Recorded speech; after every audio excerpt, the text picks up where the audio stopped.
That's where we find Willard Scott this morning. Good morning, Willard.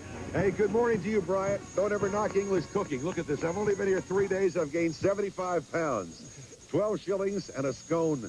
We are here with Brigadier Kenneth Mears, Deputy Governor of the Tower of London, the #1 tourist attraction of Her Majesty's Crown. And this is one of the oldest standing buildings left in England, right? Oh, it certainly is, yes. And William the Conqueror put this all together? I was surprised. I did not realize. That goes back to 60s? 1078 it really goes back to. William the Conqueror, like most of us, you know, when we get middle-aged, I'm not getting at you on Nothing that, personal. You know, nothing personal. He thought he needed a house of his own. So what did he do? He built the White Tower. He already had a tower there. It was a wooden structure, and he wanted a palace and a fortress. So 1078 he put it together, and it took about 20 years, and was finally finished about 1099. And there's more towers. I didn't realize there were more than one. Well, we got something like 20 towers here. But the reason for that is that Henry III, now I'm talking about 1220 to about 1270, he built a ring of towers right round the White Tower because it had no defense in depth. And then Edward I, his son, he said, well, Dad had a pretty good idea. It didn't go far enough. So he filled in the moat, moved it out one, and built a second ring of towers around. And that's why we've got 20 towers. And now the Bloody Tower, of course, I guess, is the one that gets the most press because, of course, their evil deeds. Did Richard III really drown the princess and the young prince? Is that true? Well, Richard III was blamed for the death of the young princess in the Bloody Tower behind me over there, that square tower. There's a lot of argument about it, but put it this way, whatever else happened, the two princes disappeared. He was really a nice guy, I hear. I was, some of my friends that knew Richard said he was a very nice guy. He got some bad press. And some of your friends who knew him also think he wasn't so good either. You mean there's two sides to every tower? Two sides. And Anne Boleyn, you say, lived in the house Anne over here? Boleyn's in the Queen's house. We call it Queen's house because we've got a queen on the throne. If we were a king on the throne, it was King's house. Built in 1531, that house. And she watched the construction of the scaffolding that... Yeah, if you look up there on the third story, third window along, you can see where she saw it. William Penn, founder of Pennsylvania? William Penn up in the gables there. Fourth gable along in the corner, that's where he was, 1668. And more recently, who was in there? Well, you've got then Rudolph Hess, of course. Rudolph Hess, I remember as a kid. Didn't the Scotsman capture him with a pitchfork? Well, not quite, but near enough. You're near enough, right, yes. He defected, didn't he? He was actually one of the first defectors. Yeah, he really defected. But he was in that, the first story, the window to the right, the black window there, that's where he was. Well, thank you so much for being with us this morning. You've been an excellent tour guide. You ought to be, because this is and you live in a rather old house yourself, don't you? Oh, built in 1280. We've got our own ghost. Nice place. St. Thomas's Tower over Trader's Gate. How about that? That's a development built near 1280, and it's got ghosts. And you do have indoor facilities. Oh, we do indeed, yes. They just burst on me this weekend. It's called a window. Two quick birthdays. Edith... Attention to a profile of Prince Andrew, a young man who's definitely an exception to the royal rule. We'll get to that in a moment after a break. From London, this is a special edition of Today on NBC.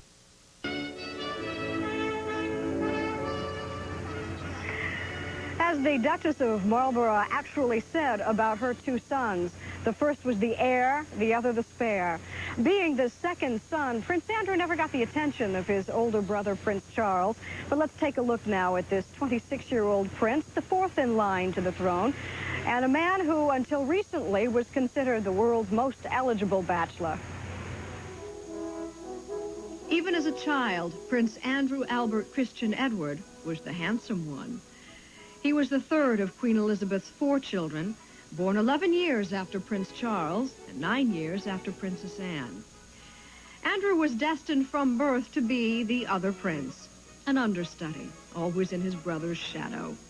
But even as a second prince, Andrew created quite a stir as a baby because he was the first child to be born to a reigning monarch in over 100 years. Since he was more distant from the center of the monarchy than Charles, Andrew probably led a freer, easier, and less inhibited life than his older brother. While growing up, Andrew did master the most demanding of princely duties, the handshake. From handshakes, he went on to more daring exploits. As a glider pilot at 15, and then to parachute jumping at 18. Prince Andrew, can you say how you felt about that jump? Well, it's a feeling that I never wanted to miss. Throughout his life, it became evident that Andrew was more a man of action than intellect. His love for helicopters led him to forego college and pursue a career flying for the Royal Navy. The Navy has been a family tradition dating back to his great-grandfather. And it was a proud Prince Philip who presented his son with his wings as a helicopter pilot in 1981. His Royal Highness, the Prince Andrew.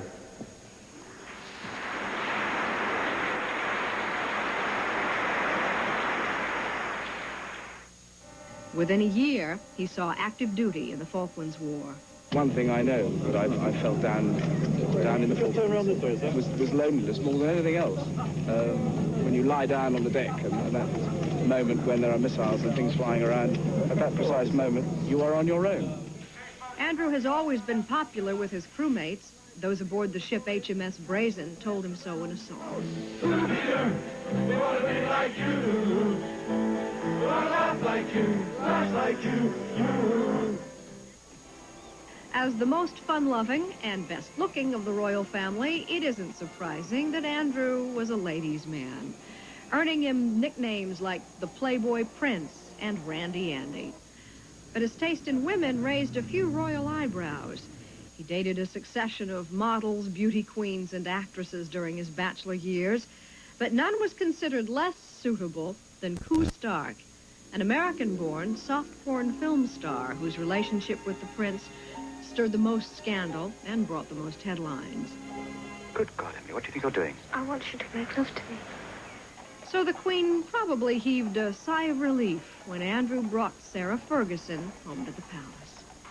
And although she too had a past, her family background made her an acceptable choice to the palace and a romantic hit with their public.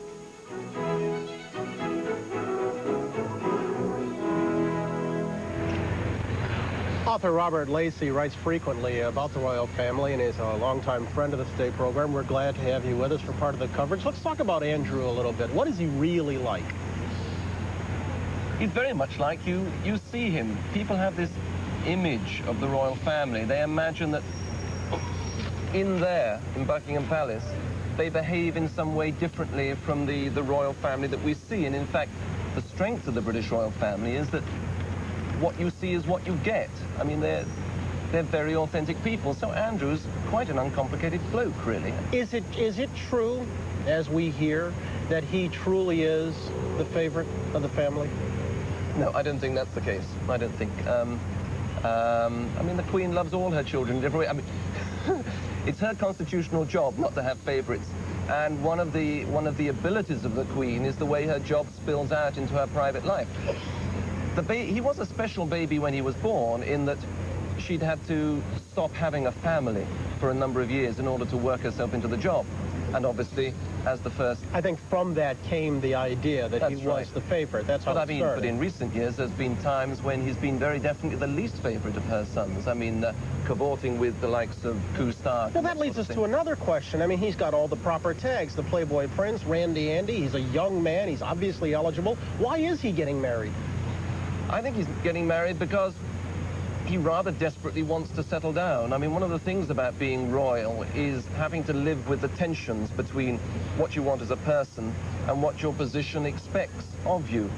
And I get the feeling that he's marrying with a very great sense of relief. I mean, he's called Randy Andy, but I mean, if you count on the fingers of one hand how many ladies he's actually been to bed with in the last 6 years, I should have thought the average young man, British young man at least out there, has scored far more frequently.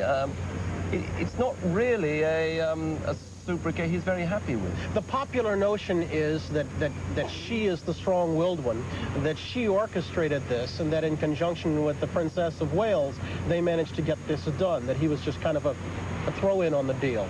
How do you respond to something like that? Well, that's what everybody said a few years ago about Lady Di. I mean, it's a two-way thing. I think she is very strong-willed. I think she's going to be a very good princess, but he's pretty tough as well, as he showed during the Falklands War. I mean... that was a great influence in his life, wasn't it? It was. I mean, it was very fortuitous for him in a way. I mean, it really proved himself to himself, as well as to the country as a whole. Did he need that? Was he lacking in that? I think he was. I mean, I met him once when he was at school, and he was a young man then rather searching for direction. I mean, you look at the profiles of him now, it looks preordained, but when he was 17, 18, he'd failed his exams once. He wasn't sure he wanted to go into the Navy. I think he's still looking for his way in some ways. What kind of a life does he figure to lead? I mean, obviously he has a military contract, which I understand he can get out of if he wants. Should we expect him to be a career officer? I think he's going to see, in theory, if he were just a career officer, he and Fergie would settle down in the countryside in married quarters, living a reasonably quiet life of an officer on shore.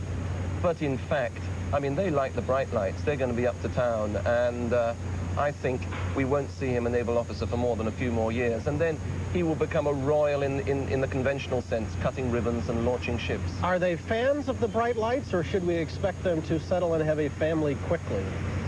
Well, the nice thing about being royal with lots of nannies and governesses is you can have it both ways. Spoken like a true father. And so your expectations are? Well, that within a few years we'll see them up here in London, in Kensington Palace, doing the royal round. I think they're both very good at it.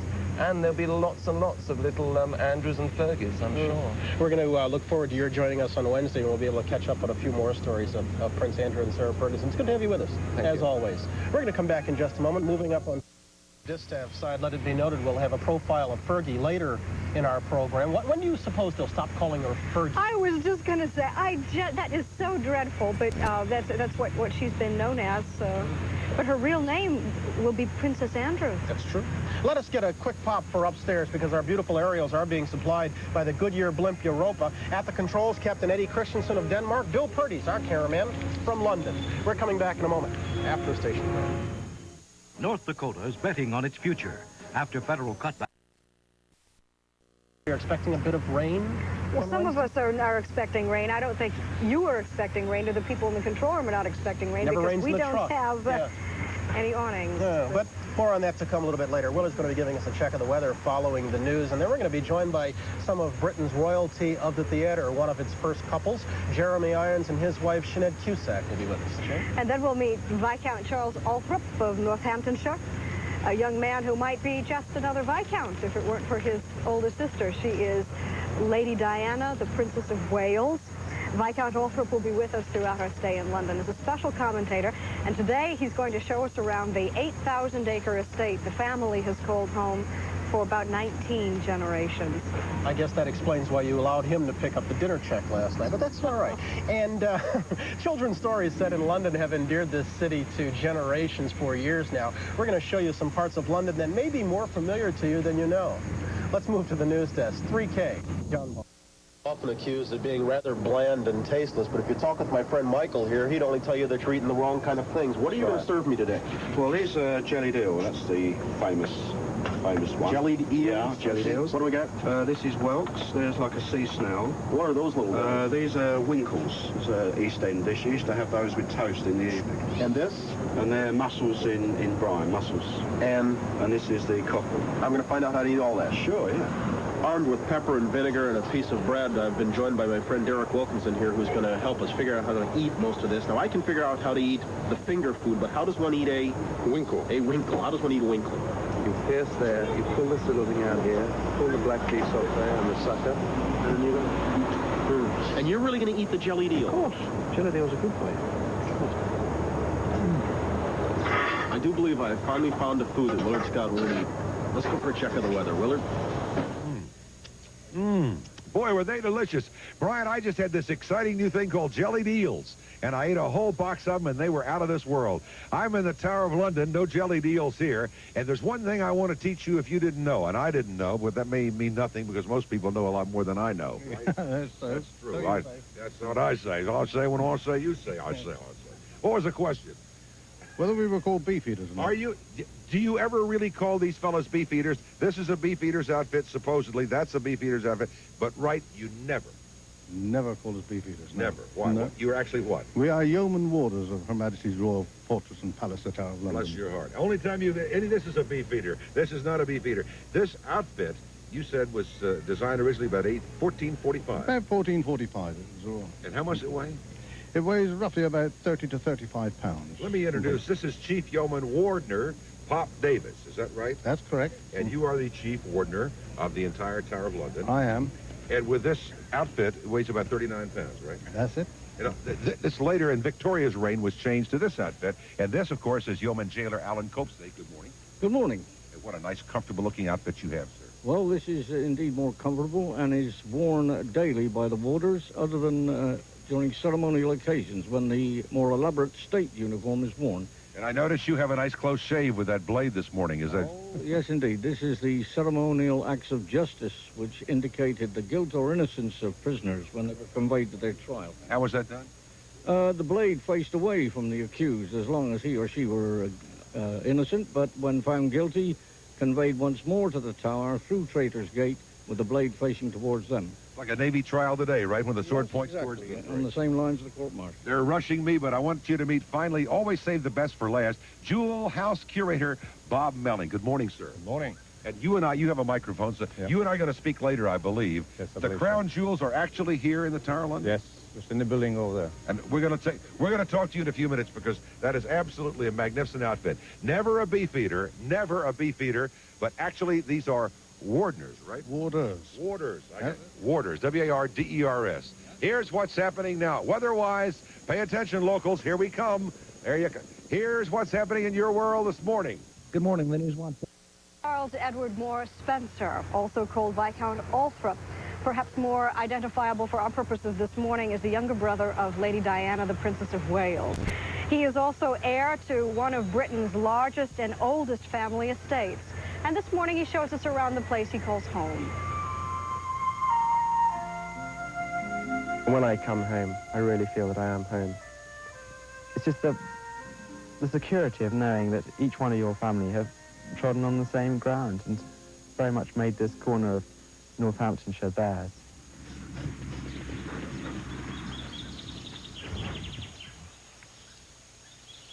Well, my family really started about 500 years ago. And they built this house here, but not as it stands now. It's lost its sort of mirror image on both sides. It's had bits tacked on. It's quite straggly now. Well, a man-made lake is over in the main gardens, and that was built as just a sort of folly. And in the middle of this lake, there are all these strange gravestones to pets which my family accumulated over the centuries. And the names are marked down, and it's in very affectionate terms. You know, my beloved companion, Biba, who was an Italian dog. 19 generations of my family have lived here, as I'll show you in the tombs up in the family church, where they all are. I mean, every single one, nearly. Well, this is where all my family eventually end up. This is early 16th century. And this is literally how long they were, which it must be under 5 foot in her case. And they strived in those days, too, to get a very real likeness of the characters. And the faces are meant to be as near as could be done. If we lifted this up, it would smell pretty rotten down below, because that's where all the family are. And this is the only way in. And one day I'll be down there. The local village is a community which has sort of survived intact despite the modern age. Hello, Joe. Working at the garden? I see. How long have you been working in the garden? For how many years have you been in the village for? In the village? Yes. All my life. And your family? Yes, over 100 years. Really? Mm-hmm. What, your grandfather? Yes, my grandfather was blacksmith. And what, they worked here in the... Relations are very easy around here with the local people. So some of the villages are exactly the same names they were 300 or 400 years ago. I see. It's a sort of extraordinary time warp community around here. You come from London and you just can't believe it exists, but it carries on. I think it's quite difficult not to feel attached once you've been here. And of course, when my father dies, this will all be mine, the surrounding land and the house. When I was a teenager, I used to really resent the idea that this was being rammed down my throat. And then I've sort of kept away. I'm not deeply involved in the everyday running of things. And I'll do it when my time comes. And it's a great challenge. I look forward to it.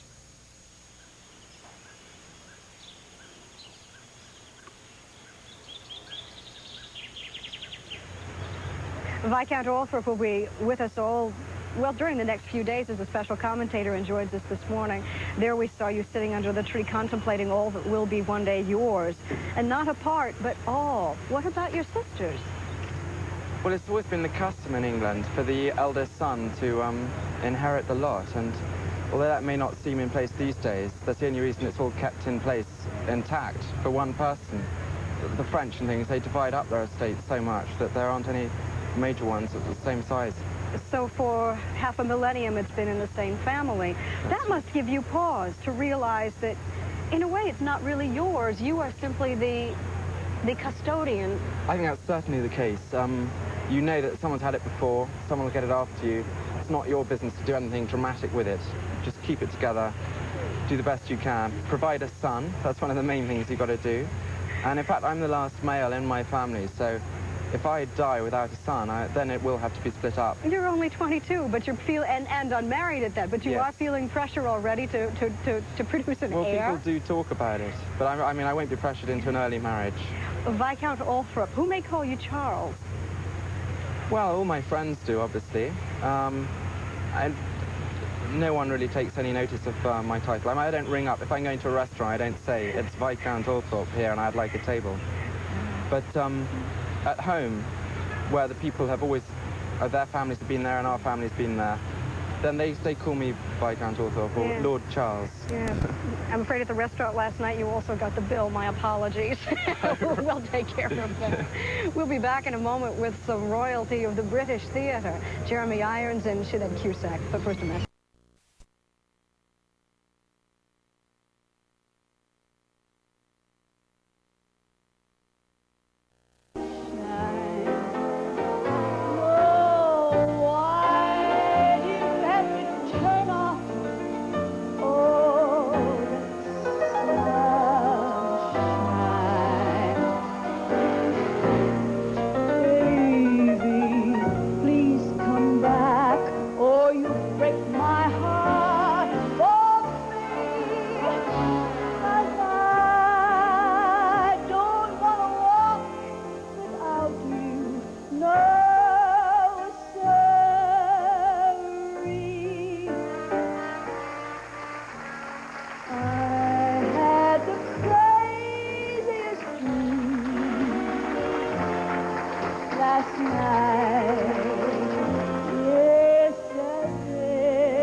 Go back to your childhood.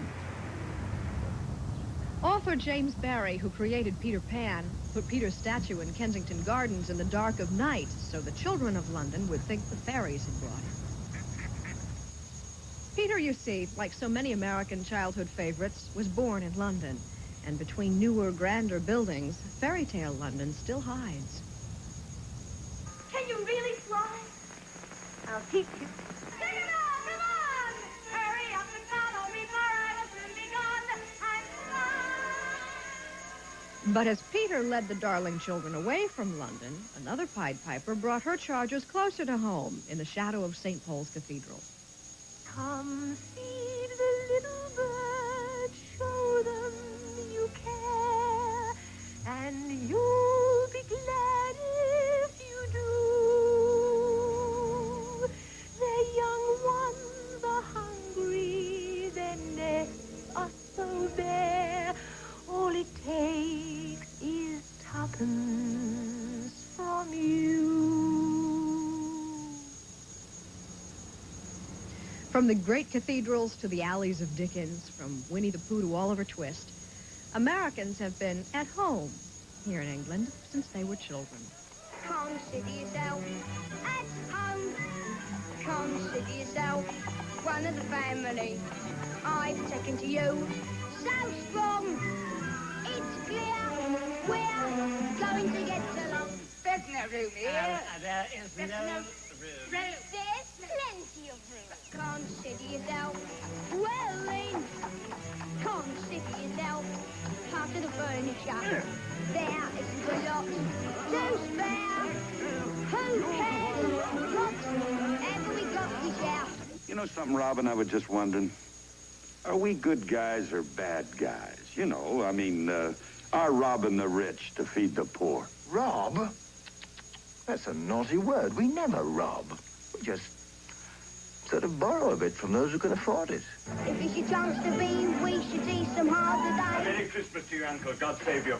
Humbug. Empty lot of days, quite well. Oh, bother. Empty again. Always a chance we'll meet somebody to foot the bill. Then the drinks are on the house. Please, sir, I want some more. What?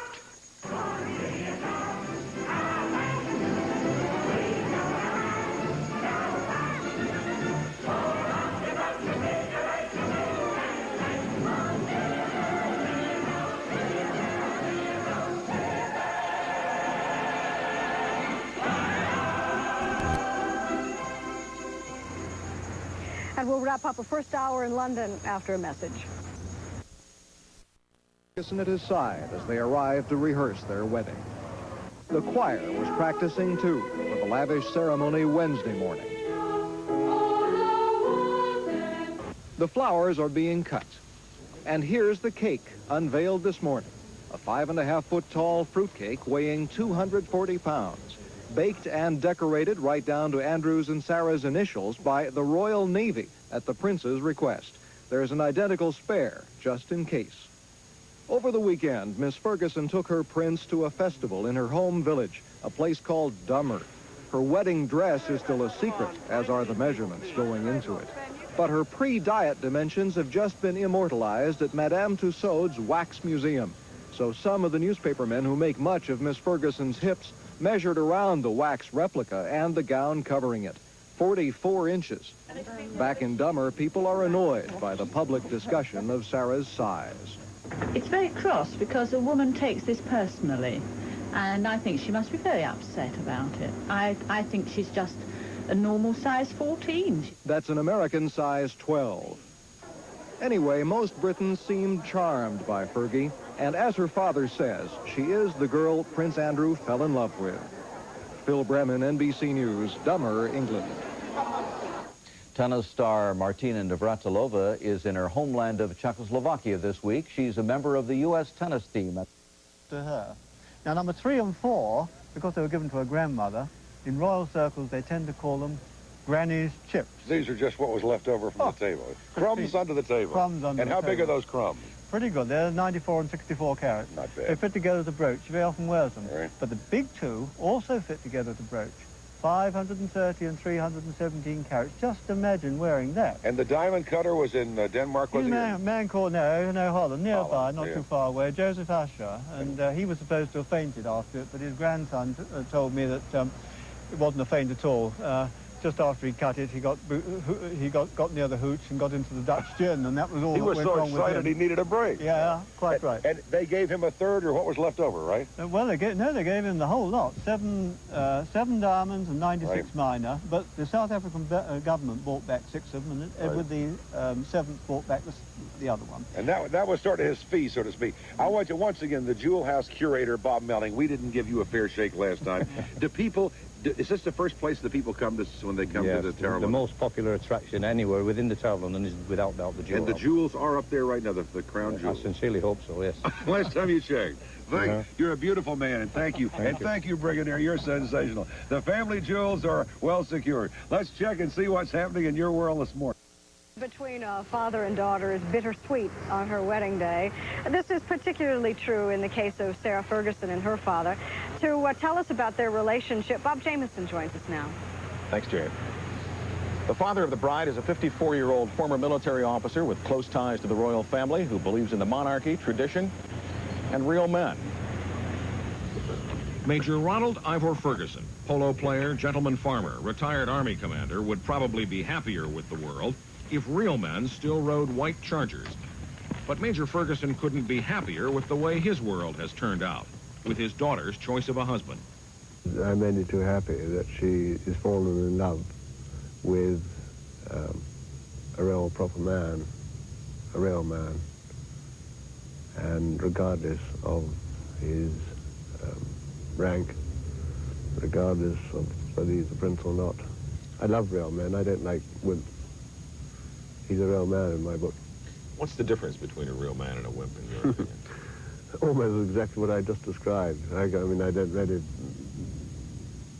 A wimp is, well, I don't know, but a real man is somebody, roughly, that I've just described Prince Andrew as, in my opinion. Major Ferguson, the fourth generation of his family to command the Queen's Guards, says he loved every second he spent in the military. And though Sarah is a woman, he says he tried to give her the same values his commander father tried to give him. I think one of the things he always drummed into me is manners, kindness, thoughtfulness, responsibility, honesty, morality, so on. All the normal things that people have tried to get over to their children. All those sort of things. Discipline. Obviously, one had tried to have discipline in the family before one joined the army. Ferguson's job as a parent became full-time when Sarah was 13. His wife left him for Argentine polo player Hector Barrantes and left Sarah and her sister behind. By all accounts, it was a difficult time for Sarah, who grew very close to her father. But Ferguson denies stories that the divorce was bitter, saying there's never been any animosity. We're all reasonably civilized human beings. Life's got to go on. Is your daughter stronger because of having been through that experience, do you think? I don't know that she's necessarily stronger. I don't know what she'd have been like if she hadn't gone through that sort of experience. She might have had to have stood on her feet a little more. She might have had to think a little more about various aspects of life without her mother being present. Today, life for Major Ferguson is well-ordered once again. There is a new Susan, his second wife, to help him preside over his farm, Dumber Down. And more children, a third daughter and a son, Andrew. He has a full-time job running the Guards Polo Club and acting as Prince Charles' polo manager. And he has a daughter who is marrying a prince. I couldn't be prouder of her. I know she's capable of doing anything that comes her way. I'm terribly proud. I make no bones about it at all. I find it an extremely emotional situation when I talk about it. And without being in any way biased at all, she is a very, very capable girl. And she's absolutely capable of doing anything that might be bestowed upon her in the future. She'll do it very well, in her own way. Prince Andrew, Ferguson's idea of a real man, said that the most difficult thing he's ever had to do was ask the Major for his daughter's hand in marriage. No, I don't think that's the slightest bit difficult. It didn't appear to me to be very difficult. There was no hesitation on your part. Well, I put it this way. It didn't exactly come as news to me.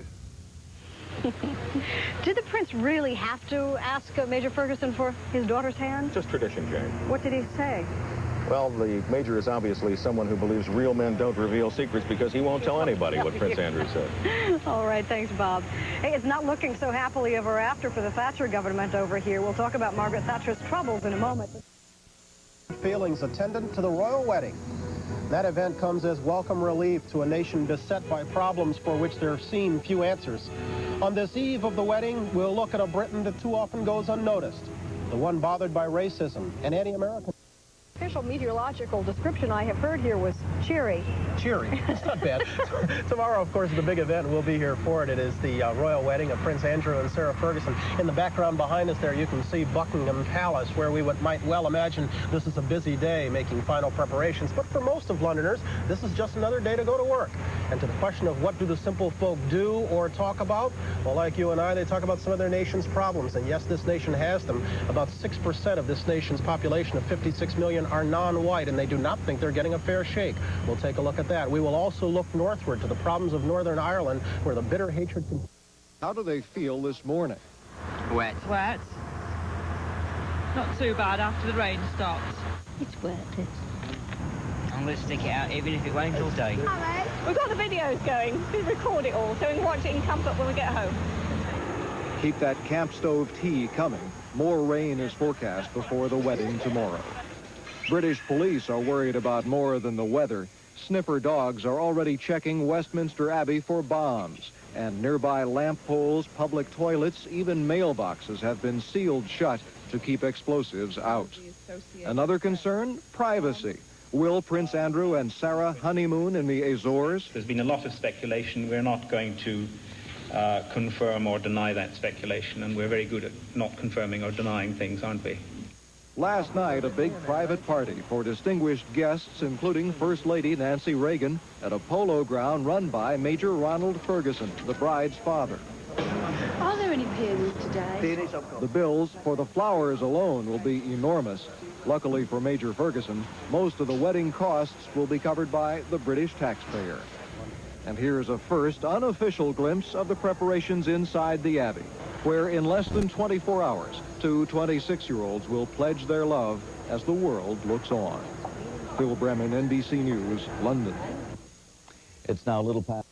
Here, the longest-running show in the history of show business, Punch and Judy, opened in 1662, and it's still running to packed audiences. Talk about street performers and good times. This is a place. Thanks to Bugs Bunny. He bought me dinner last night. It's at the Savoy. You can't. Let's hear it for Bugs Bunny, folks. Here we go. I want you to meet Norman White and Richard Pohl. Richard, good morning. Good morning. And Norman, you are one of the great street performers here. Yes. And you play trash can, right? Truly. And we're going to be an act together. Are you ready? Let's beat out the rhythm here on the trash can. 2, 3, go. Now, today's show is the #1 show. With Brian Gumbel, you really got to go. With Jane Pauley, all the way. It's the greatest show in the USA. Great Britain and the USA, Canada and Australia, too. They love our show because we're the best. That's why this show is #1.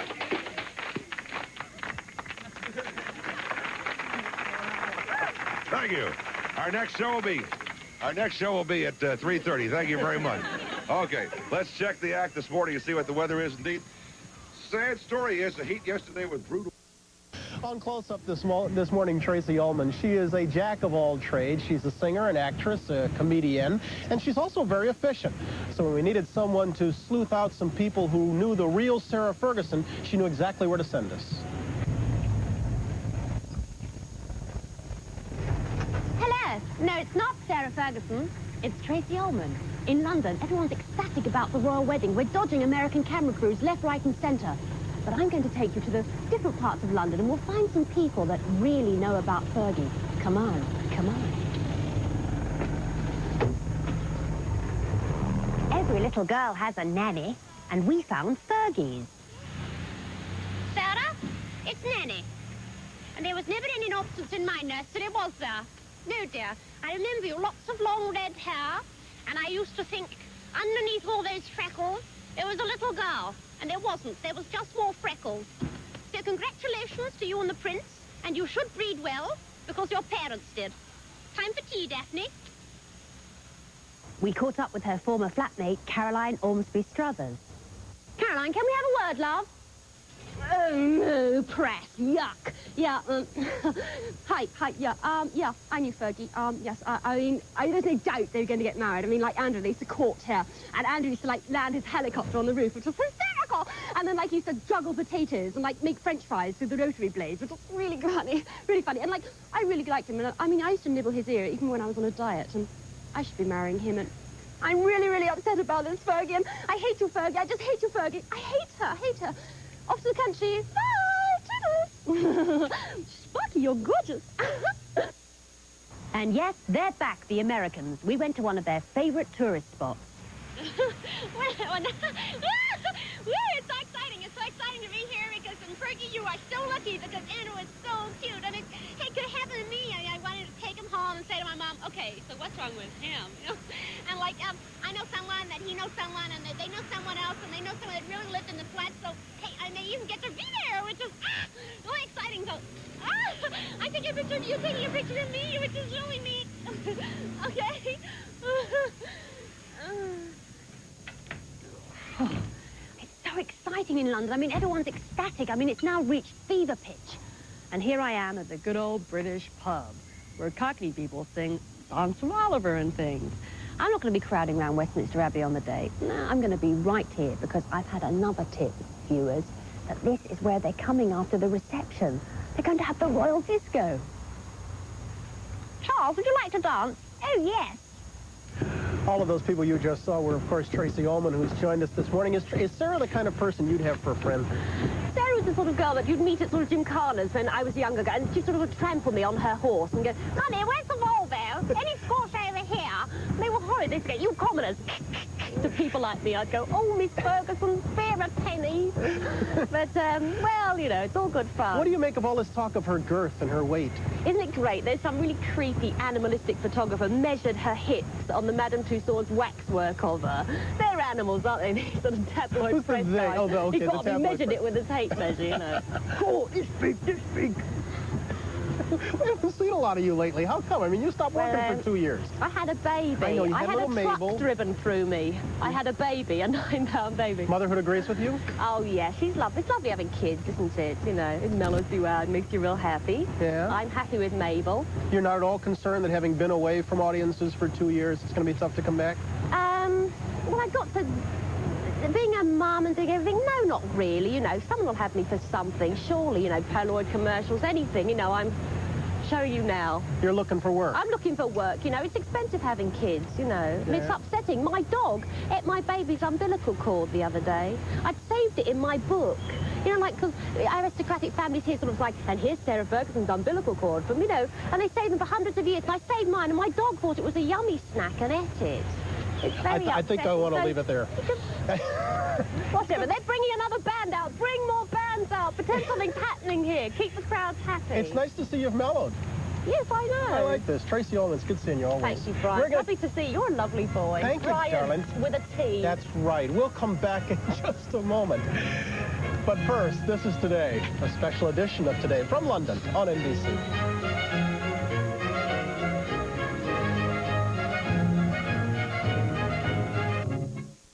London to cover the royal wedding is because the United States and Britain have always enjoyed what we've called a special relationship. But wait a minute. Look at the way President Reagan and Mrs. Thatcher and the Queen are portrayed now in a popular TV puppet show for grown-ups called Spitting Image.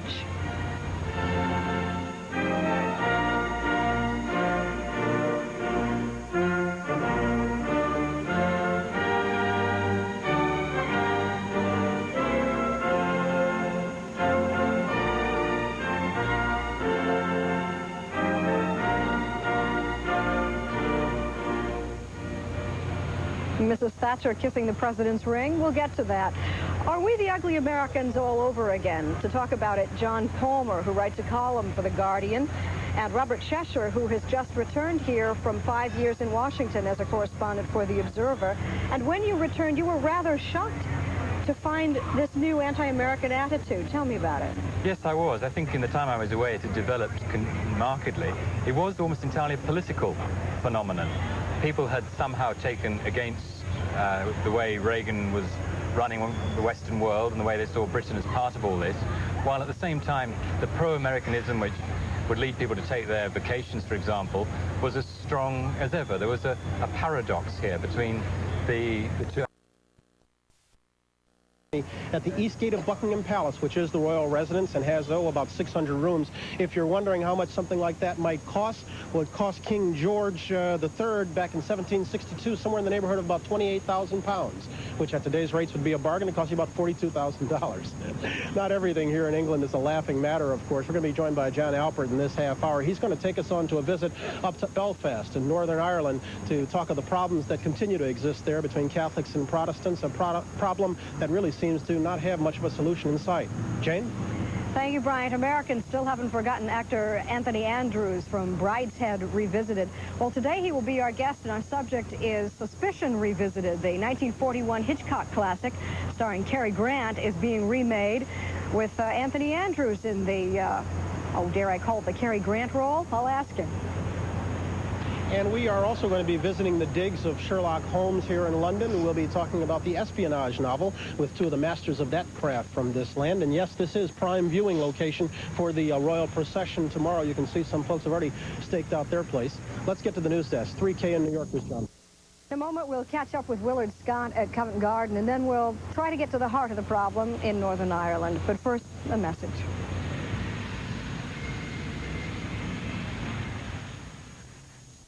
Sherlock Holmes not only lives, it's expanding.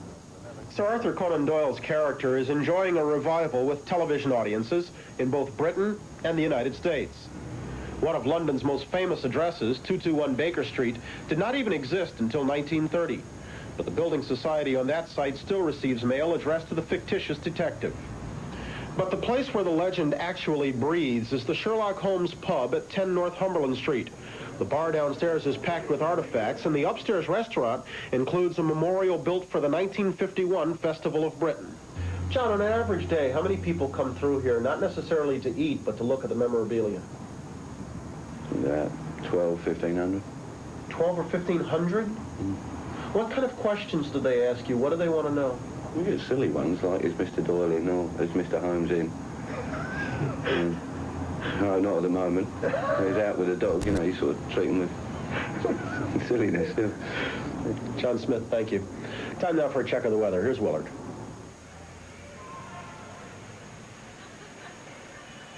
I say, old bean, I think I've found happiness. Being on a talent scout search here at Covent Gardens is the easiest thing in the world because there's more talent per square inch. This marketplace has been in business since the mid-1500s, and I have found the most beautiful face. I want all America. Take a look at this face. Show my profile, child. Here, this one. There you go. This is Tula Key. I've only been in love twice in my life, and it happened both this morning here at Covent Gardens. Tula Key, you're from Finland, right? Yeah. And what's your last name? What's my... Your last name? Ahakangas. There you go. Thank you very much. And you have a stand here. Yep. The Regan book. You see who's here? Yep. Look who's here at Covent Gardens. Well, there's Ronnie. Now, you also have, I believe, if my visual effects serve me, Maggie is with Ronnie, and they're good pals, so they belong together. Now, how much do you get for these little jewels? Well, in London pound, English pounds would cost $7.95. That's a steal. I mean, that's the best price in town. Yeah. Thank you. Well, these are beautiful Jack-in-the-Boxes, and Tula, you are a lovely lady. Thank you for being with us this morning. Beautiful, beautiful lady. Let's check the weather act this morning from Covent Gardens and see what we have indeed. What's your name? Amanda. And where are you from? London. And you're here for the wedding? No, I'm here for Steve Friedman's birthday, actually. Oh. Okay, now back to Brian in the... All right, Willard, thank you. Today, contributing correspondent John Alpert has just returned from Belfast in Northern Ireland. He said that once you go out in the segregated neighborhoods there, you understand why the problem has endured for so long. Was just completed, and the man filling Cary Grant's shoes was Brideshead Revisited star Anthony Andrews. I'm unaccountably hungry today. I placed myself unreservedly in the hands of that obliging little chemist in the High, and now I feel so drugged that I've almost begun to believe that the whole of yesterday evening was a dream. And Anthony Andrews joins us this morning and would like me to point out, yes, that he's wearing his very own shoes and not Cary Grant's. But don't audiences expect you to basically play Cary Grant? I hope not, because I think I'd be lousy at it. I mean, there was only one Cary Grant, and he did it so well. I don't think anybody should really presume to step into the shoes. But, I mean, I was lucky enough to play the same part. I think it's about where it probably ends. Well, it takes an actor with some confidence to take on a role that has been done by such a one as Cary Grant, and you obviously are such a one as that. Thank you very much. Oh, yes. That's true, but it was very different for us, because we're doing a contemporary version of Suspicion, and theirs was, I mean, I suppose theirs was contemporary in 1942 or whatever it was, but the job was to contemporize it and bring it up to date. And Jane Curtin is and your Jane co-star. Curtin was my co-star, which changed the plot anyway, because How so? Jane, being an American, she plays an American whose mother had married again to a lord of the land in England, and she lives in England and had done for some time. And you are an Englishman. You play a cad. I do. Sort of an English smoothie, a ne'er-do-well. What do you know the type? I don't, it's difficult to describe him, but he's he's like too perfect for words, I would say. I mean, that's what attracts her to him. And in the beginning of the movie, he has to be too perfect for words. Everything has to go swimmingly until the point where he admits to her quite openly and humbly that he hasn't got any money at all, never had any, and was expecting her to pay for everything. And it's that really gives rise to the suspicion. Mm-hmm. Is he guilty? No, he's not. He's not. But in the original version, so I hear, Hitchcock had about 4 different endings, one of which he was definitely guilty, and he was trying to murder her. I'm going to tread rather carefully, I think, in some dangerous territory. For some 4 years, the notorious tabloids here have tried to link you romantically with Princess Anne. Last month, you took on the rumors and denied it publicly. Why did you bother? You can't win in a case like that, can you? Well, I think it's probably rather typical of all the articles that are written about in the gossip columns, and that is that it was probably a gross exaggeration in itself. All I probably said, I think, was it's a tired, old, boring story, and why don't we leave it alone? And what happened was an enormous article, as per usual, with headlines and everything else. He says it's a tired, old, boring article. Now, I contend, and you might disagree with me, that the British gossip industry is like nothing in the world. It's pretty active, to say the least. But I think there are comparisons in America. I just think that there's so much more of it in the States that probably you don't notice it so much. I mean, we only deal here in London with 2 or 3 major gossip columns, and therefore they all get read by everybody. But in America, there are gossip columns in all sorts of different newspapers and rags of every kind of description. I think they tend to be more polite. I asked Anthony Andrews if he had any interest in the royal wedding, and you said... Well, I'm going to it, which I'm thrilled to do. That's if I can make myself feel a little better than I do today. We're all very hungover this morning from last night's party. Too much partying at the ball. Well, enjoy yourself at the wedding. Thank you. My best to the bride and groom when you see them.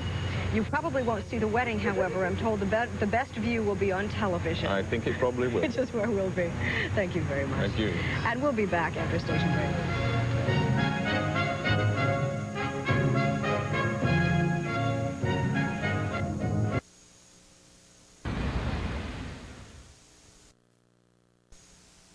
Oh, I wish you'd quit tempting fate by bringing it up. But you know, we're going to have the best luck going. I mean, we did shows from Moscow. We did shows from Rome and the Vatican. We did them from Rio and Buenos Aires. We've been here in London. It's never rained on our parade. But you've been known to deny precipitation when it was falling on my head. Well, that's true. We'll come back. High. I think that the last couple of weeks have been quite hard work, getting the final touches done. So you're looking forward, when you say you're on the high, you're looking forward to it? Yes, and the 24th. You've left the word obey in the marriage vows. Why did you do that? Interesting question. That's a question that we've been discussing, and it was Sarah's choice. And I think really that Sarah wanted it in. Well, since he's going to be worshipping, and I'm obeying, because he obviously he doesn't say obey too, he worships. When it comes around to the same point of view. I chose to obey deliberately because at one stage or another, if in a question of a dilemma or a situation, there will always be someone who has to make the final decision. Therefore, at one stage or another, you are going to, at some stage, obey your husband. But I think, let the man take the final decision. Therefore, that is another example of obeying.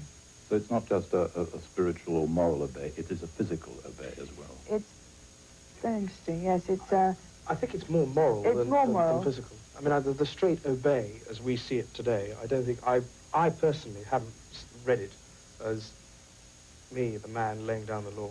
Certainly not. Certainly not. I would never lay the law down. No, but I'm just looking for a lead on some, when there really is a dilemma or really is a major decision, then I will say, yes, there is a physical obey. When it is normal, it will be very much a moral obey in my mind. You seem to have had endless public occasions. I think the public, one way or another, has seen you practically every day. Has that been, Sarah, much more of a strain than you might have imagined? No, actually, it is a lot of hard work, and I do get very tired. But I love every moment of it, and I find it very easy to do with him on my right. Yes, I don't think that we've been seen every day. Well, sometimes there is, of course, a darker side to being in the limelight, and I think in some ways, so you suffered from that because you were open to personal criticism, and the press have talked about, I don't know, what you wear, or whether you're on a diet, your shape, your weight. How much does that hurt? Very interesting. To begin with, I sort of made the dreadful mistake of really taking in what they wrote and reading it. I now don't read it. There is no point in reading it. What's printed you can't worry about because it's been print. But the message basically is you're just your own person. I am me. We are our own persons, both of us. Yes. And he's been tremendous help to me as well. I mean, he's certainly, you know, when I say, nah, whinging or something, he gets the old rod out and says, "This is stupid, you're perfectly right as you are." Never. Again, that was part of an interview conducted by the BBC and ITV last night. Someone else who's been with us all this week for our coverage of the royal wedding has joined us this morning. He is Viscount Charles Althorp, who has his own perspective on royal weddings. After all, he has been through the one with his sister, Lady Diana, the Princess of Wales. Good morning. Good morning. Have you spoken with your sister this morning? Not this morning, no, but I spoke with her the other day, and I think she's got quite a good outfit coming out, turquoise. Having been through all this, let's take a look very briefly at what's going on. And the Queen Mother is now heading into Buckingham Palace. She's already left the residence. Shortly thereafter, she'll be leaving from Palace as part of the royal procession. Very popular figure here. And she enters the palace as the Duchess of York. And later this morning, I guess it's my understanding, she will become the Dowager. That's right. She should be known as Elizabeth, Duchess of York, where, of course, she'll be the Queen Mother to everyone else as well. Well, Jane asked that question a little bit earlier, and you might help straighten us out on that. I mean, doesn't it seem a bit of a come down to go from a prince to a duke? Well, it's a different thing. You see, a royal duke is as good as a prince any day, and he will be still Prince Andrew, Duke of York. He'll just be known as the Duke of York, and it's a very great honour, and the Queen's personal gift to him on this day. Will she be known as, she will not be known as Princess Andrew. No. Which I think is wonderful. Yes. After Fergie, I hope she never sees that again. But will she, in fact, not be a princess? Well, she will technically be a princess, She but will. she just will be known as the Duchess of York. The Queen Mom is as beloved as that applause. Isn't that the implies. truth? Let's talk a little bit about Sarah Ferguson. I mean, having been through this with your sister, what might Sarah be going through this morning at this time? Well, I went to see my sister at precisely this time, the corresponding time, 5 years ago. And she was, it's the first time I realized I had a beautiful sister, I think. Really? That's a lovely thing to say. She looked really good. And the people had done a great job with the makeup. Not that changed it totally. But she was very tired, but desperately excited. And Excuse me 1 second. There we see Mrs. Nancy Reagan arriving at Westminster Abbey. Mrs. Reagan arrived here on Monday and has been staying in London. And yes, she did go to a private party held by the father of the bride, Major Ronald Ferguson. Now she's making her way into Westminster Abbey, being greeted there. This is a church one wants to get to on time. I'm told that there are already 2,000 guests in place, even as we speak. Charles, speaking about, that was lovely that it was the first time you'd seen your sister as beautiful as that. She was only 20. Now you are 22. Looking back, is it unimaginable that your sister took on what she did at such an early age? yes, it's extraordinary. I mean, it makes you really proud when you realize what she took on then. And actually, all my sisters got married young, but of course, the responsibility which she took on, I mean, she can only have guessed at. And the way she's come through, I mean, no one could have imagined that. What are you most anxious to see today? I mean, we see these millions who are lining the processional route, each for their own varied reasons. I mean, you obviously have a different perspective on all of this. What are you anxious to see? Well, I think it's always a great showcase for Britain, something like this, because the world does tune in to see what's happening. And everything down from the perfect drill of the soldiers and just the magnificence of the pomp. It gives England a tremendous buzz of excitement. And it shows the world what they can do, what we can do. I did, in fact, hear one of your citizens this morning talking about what was special about it. And he said, I guess when you get right down to it, What makes it special is to watch all of this thing go off with precision before the eyes of the world, knowing that they know they can never hope to emulate it. That's right. It's tradition coming to the forefront of modern day. This really is a different kind of affair than your sister faced, though, isn't it? Well, it is, in that it's very unlikely that Prince Andrew will become king. I mean, Dukes of York have become king. George V and George VI this century are both Dukes of York. But with two sons already for the Prince of Wales, it's just so unlikely. But he's a popular man, Prince Andrew, and Sarah Ferguson's taken the British imagination. Just as an asterisk to bolster your credibility as if you needed it, Charles. Charles read history at Oxford. He's anxiously awaiting the results of his exams, which I take it you will know later this week, but never mind that. Right. We are looking on at Clarence House where we can see some of the members of the bridal party departing. Again, Prince William is in the first car, we are led to believe, and they are making their way towards, again, Buckingham Palace, where the procession will be leaving from and then making its way onto Westminster Abbey. In case you're wondering about the drive time, it would wind up being somewhere in the neighborhood of 15 minutes. I shouldn't say somewhere in the neighborhood, because they really do have this down to clock, right, don't they? I think Prince William might be one person who's not too tired yet. There'll be plenty of energy in him. Is this true that your sister has laid down a path of little candies in order to make sure... Smarties is what they call them. That's right, what we might call M&Ms. In order to make sure that he follows the correct path? I think that'd be the least thing she's done. I think sedated the Smarties. What happens if he decides to pick them up as he's going along? No, he'll be okay. Because my niece, as I mentioned yesterday, my niece, who's just turned 6, she said last night on the telephone she was taking this very seriously and she was going to keep an eye on him. Really? What do the pages don't wear little uniforms with swords? You were being facetious the other day. That's right. Then, well, no, but when my niece found out she was a bridesmaid, she was in a real sulk, and everyone said, you know, don't be so spoiled. And the reason was she wanted to be a page boy with a sword. She's got this real tomboy thing. I hope they don't get a 4-year-old boy a sword. Let's take a quick moment and go back to Bob Jameson, who's down at Westminster Abbey. Bob, what's going on your beat? Well, Brian, you saw just a moment ago that First Lady Nancy Reagan arrived. Before she went into the church where you saw her, she stopped in her sea green dress and hat and turned and waved to the crowd and got quite a big cheer. Next on the agenda here is the arrival of part of Sarah Ferguson's family.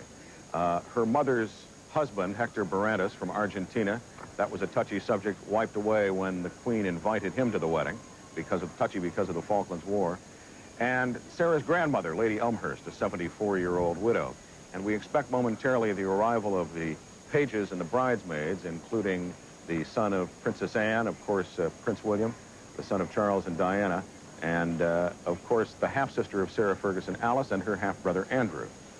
Bob, when Hector Barrantes arrives there at Westminster Abbey, along with his wife, Susan, who is Sarah's mother, what kind of a reception do you expect they will get from most of the people gathered there? It is expected that, first of all, Hector Barrantes will probably arrive on his own. It is expected that the mother of the bride and her other daughter, Jane Macon from Australia, will arrive separately. Hector Barrantes will go in the north transept door, which is not the front door of Westminster Abbey, so it's unlikely that a great deal of this crowd will see his arrival. Okay, thank you very much, Bob. And again, we're looking at the scene at Westminster Abbey where the wedding is again a little less than an hour away right now. Just how sensitive a subject is Hector's appearance at this wedding and his attendance at this wedding? I think he'll be welcomed. I mean, he's the bride's stepfather, and that's all that counts today. I mean, we are technically still at war with Argentina here. There's no peace signed. But people have basically forgotten the Falklands, except as a happy memory in that we beat them. I did note, however, that Argentine television is not sending a crew to the wedding. Oh, really? Has booked no special airtime from the satellite for the coverage. That the only coverage they will get of the wedding is that which comes from the subscriber service of Viz News, which is basically a couple minutes, which they no doubt will carry if they. Well, they probably don't want to see parades of British soldiers again. But, you know, from that file of how times change, it is interesting to note that at this wedding there will be 3 members of Spanish royalty in attendance, whereas when your sister got married, they were absent because of a conflict at the time over some land off of Gibraltar. And all right, let's follow through with that. When the Queen was married in 1953, she married Prince Philip, whose family was German, and his sisters, who were married Germans, were not invited to the wedding. Right. There's a wonderful tradition. So you could actually get your history lesson from just looking at the guest list. That's right? right. Look at this. Now, what procession are we seeing here? Are these the Royal Highnesses leaving for the Abbey? That's right. Who are the Royal Highnesses, Charles? Well, the ones who will probably be in those cars are people like Princess Alexandra. And I should think, in fact, some of the bride's family will be in there. I think in that second car you've got the bride's mother. But this is the sort of minor royalty, not the front line. And they'll be in their open carriages and state carriages. I'm glad you were able to say that, because we certainly would not have. You know, we are all led to believe that royalty instinctively knows where to go on these things. How much like everybody else's wedding are they led around and told, stand here, do this, then do that? Oh, they've got no choice. I mean, they have got to be fitting in with a program, and they've got no say in it at all.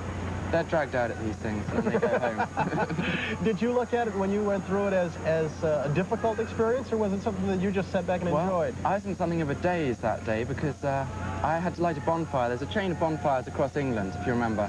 And I lit one in Northampton. I had to get back here, and I couldn't find a taxi. So I didn't get to bed till about 6 in the morning. And I got up and, having had 2 hours sleep or something, staggered around. I mean, it's wonderful. It's all a bit of a blur, that's all. That's kind of the way it is when you get married, I think. Yes. All right, and we are presently awaiting the departure from Buckingham Palace of Her Majesty Queen Elizabeth II. And she will lead the royal procession around the Victoria Memorial, and then up the Mall. They will pass under Admiralty Arch, through Trafalgar Square, make their way down Whitehall onto Westminster Abbey. She should be coming out any moment. I was waiting to see if that was a figure of a soldier on a horse. Well, I was too. It was interesting. He was so motionless for a time that you were They go round. a little bit reticent to do it. You see, they go round this courtyard and they pick up the Queen. And we're going to come back in just a moment, and we will continue with the royal procession and get a glimpse of it right after these messages.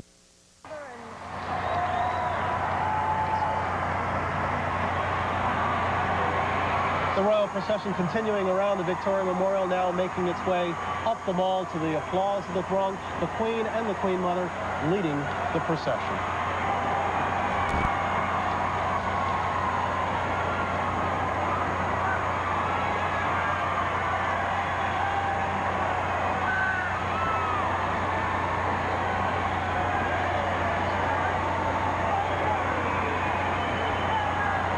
In the third carriage there, we saw Princess Anne and her husband, Captain Mark Phillips. We're looking at the Queen and the Duke.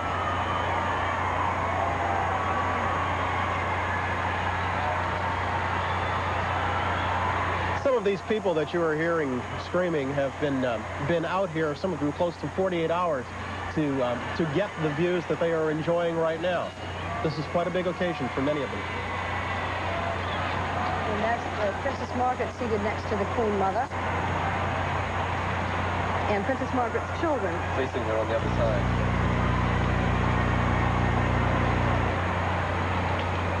We have talked so much about what the bride will wear. Maybe we ought to take a moment to talk about what is proper attire for this wedding on this day. Tina? Well, the gentlemen have to wear morning dress, top hat, full formal wear. Ladies, it's more fluid. They'd all have to wear hats. And most of them go for two-piece suits. Silk dresses and jackets is the most sort of favorite outfit, usually in a pastel shade. I see the Princess of Wales is in her wonderful polka dots, which she always chooses for this kind of affair. Wonderful polka dots. They are wonderful polka dots, yes. Gentlemen have been told they have to polish the insteps underneath their shoes so that when they kneel down in the Abbey, the underside of their shoes Thank you for explaining that. looks presentable. Is that really why that was done? I read that and I didn't understand it. That's why, because there'll be a lot of kneeling going on, and you've got to look your best even on your knees. The royal women are very careful to make sure they're not in the same clashing colours or anything like that. And there's a lot of telephoning around about who's going to be wearing blue, who's going to be wearing yellow. They all do try and make a distinctive mark on these occasions. And one must also take care not to There's some of those wonderful polka dots you were talking about. The BBC cameraman will be wearing morning dress, too, in the Abbey. I'm surprised your NBC men aren't dressed accordingly. Well, they are underneath the raincoats. And it's not raining. It is not raining. Were it raining, would they put the tops up on the carriages? Is there such a There's a whole set of carriages ready in case it rains, as the Irish stagecoach and various other closed-in carriages in case it rains. We are seeing some of the shots now from Westminster Abbey. That shot you had been looking at was looking down the mall towards Buckingham Palace. That is the Duke of Kent there. The Kents have a very beautiful young daughter called Lady Helen Windsor, who's really a great beauty, and I think when she comes to get married, probably in the next 3 or 4 years, that's going to be a big society wedding, because she is really probably the most beautiful young woman in the royal family at the moment. The man with the glasses there is the Duke of Gloucester, who's another cousin of the Queen, and he works as an architect full-time. That's the controversial Princess Michael of Kent, whose father was discovered recently to have had links with the SS. Princess Michael has never somehow been able to live down her rather parvenu background, and unlike Sarah Ferguson, no one seems to be able to quite forgive Princess Michael for her checkered past. But she works at this. She is a very public figure, isn't she? Princess Michael. She is indeed a very public figure, and she was married before, in fact, to a banker. We are told right now that is the bridegroom behind those doors, getting set to depart from Buckingham Palace. Yes, Jane, that is a horseman. He is going to move ultimately. But now the Duke of York, yes, and here comes his carriage. Prince Edward, they technically don't call best man, they call him supporter, which I think is a lovely phrase. The groom has already said, in asking, what are you looking forward to? He said the 24th, which is tomorrow. Grooms the world over need some support on their wedding day. Funny how these things jump ahead as they do. Already I have heard a couple of people here, natives I might add, speculating as to how big a deal it will be now when Prince Edward gets married, now that this one comes so closely on the heels of Prince Charles. I think it's always going to be a big deal because people do love this whole royal festival. I think a lot of it will depend on the character of the bride again. Prince Edward actually is the family intellectual. He, in fact, is the one who really does seem to be quite an academic. And there we get our first glimpse of the bridegroom for the day, riding with his brother. With Edward beside him. Edward's going straight from university, intellectual though he is, into the Marines. Really? Yes, I mean, it's a good, safe berth for the royal family to do a few years in the services. Unlike his brothers, he does not fly? No, I don't think so. I think he's going to do all sorts of things like climbing cliffs and so on. Do you find that surprising, considering that he is such an intellectual? No, I don't. I mean, the services traditionally have... no one in Britain can get offended if you go into the services, and in almost anything else he does, he would be accused of capitalizing on his royal name. It's a good neutral kind of a role. He does not look nervous. I think he looks terrific. He's a good-looking young man. He's matured enormously, too, in the last couple of years, Andrew, since the Falklands. I think Sarah's done a great deal in a way to help. Really?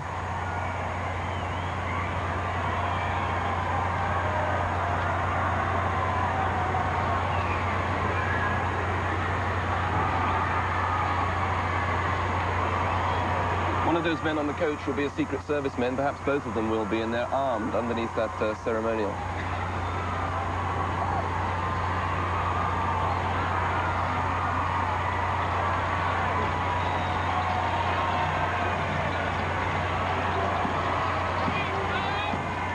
Are my ears deceiving me, or is he the crowd favorite on this day? The blue-eyed boy. I'm trying to stifle an urge to wave back.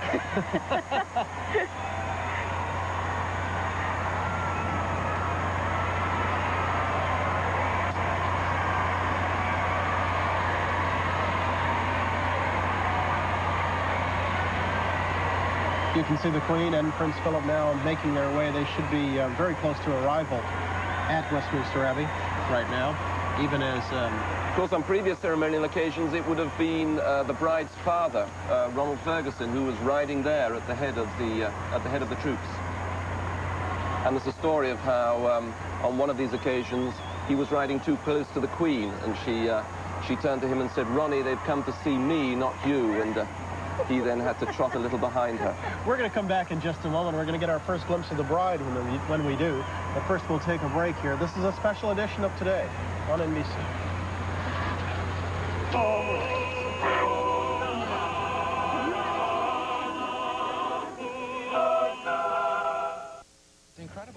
Planned out. I mean, it's not a public holiday, and I think most people wanted it to be on a Saturday or something when they could all make it. But they've camped out last night, just as they did 5 years ago. Well, there is 13% unemployment here, but I don't think all 13% accounts for all of them. Did some people just play hooky, it seems? I think so. I think a lot of bosses have been sympathetic, too. We will be seeing the bride in about 5 minutes, which is something I think everybody looks forward to above all this morning.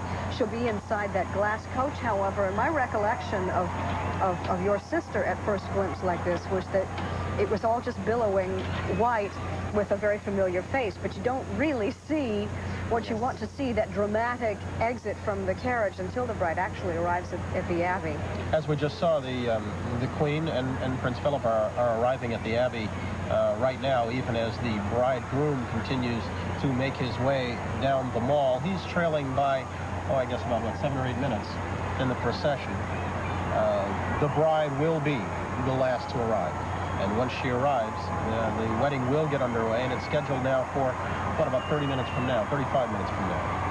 Right. She'll be met by Major Ronald Ferguson, who in fact proposed to my mother 35 years ago. Pardon? Major Ronald proposed to my mother. Really? What kind of a proposal was this? Well, he was going off in the army on active service in Germany. This is in '53, coronation year. And he asked my mother if, when he came back in 2 months' time, she'd marry him. And she said no. What a bottom line to a story that is. Well, but it has a happy ending. Here we do see Her Royal Highness Queen Elizabeth II arriving at Westminster Abbey with Prince Philip. That's a classic story.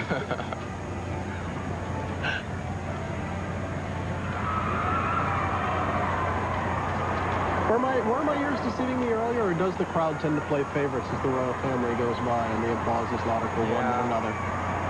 People seem to think they know the characters of the royal family from the popular press, and there are definite favorites, and the Queen Mother couldn't be more popular.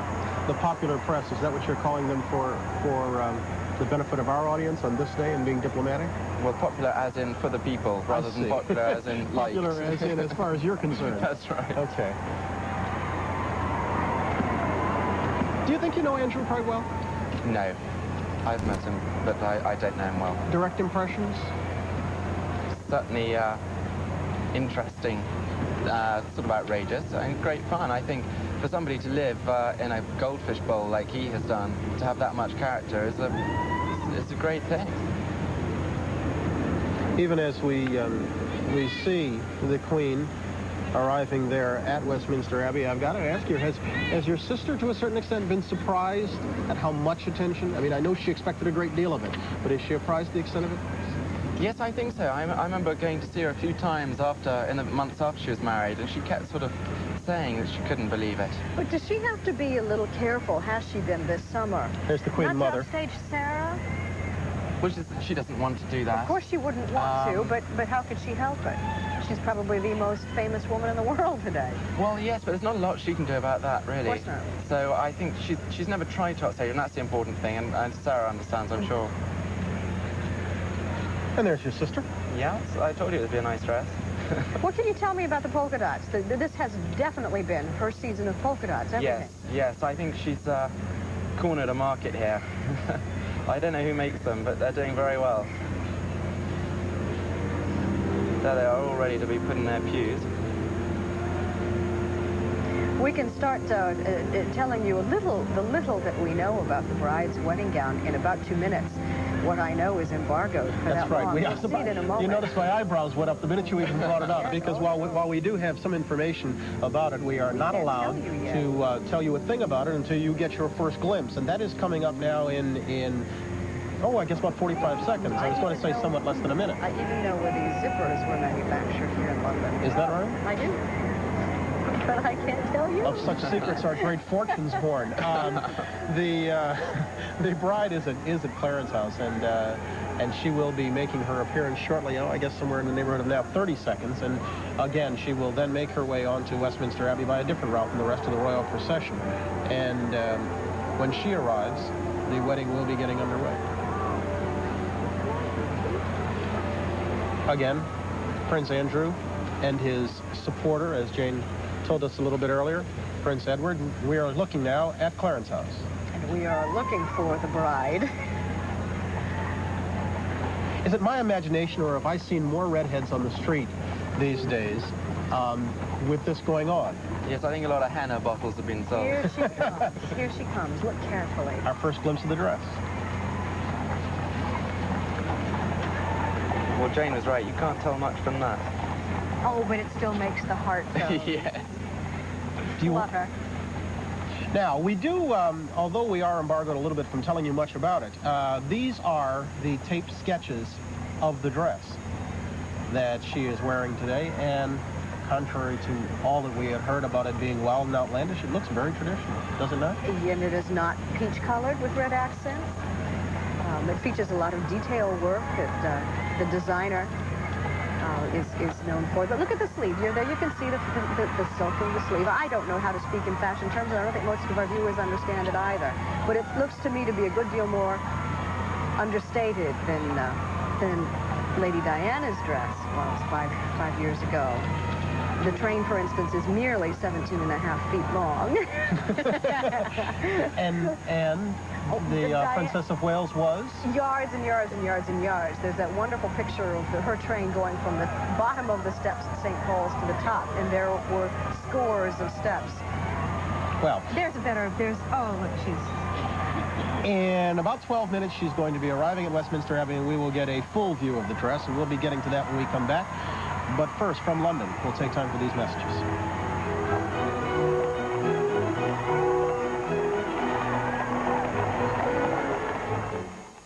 Calcium loss. It can lead to osteoporosis. That's why there's Supplical, the only soft and chewy square with all the calcium your bones need to help stay strong and healthy.